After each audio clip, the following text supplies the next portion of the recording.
जब हम मोहब्बत के दुनिया में रहे लगनी, जब हम मोहब्बत के दुनिया में रहे लगनी, तो हमहू सोचनी केहू से प्यार करी।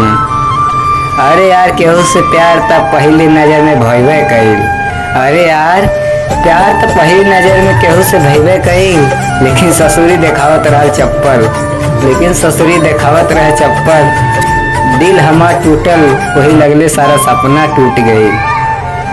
फिर हमार दोस्त करा एक बार और पीछे मुड़ के देख, फिर हमार दोस्त एक बार करा फिर कि एक बार पीछे मुड़ के देख।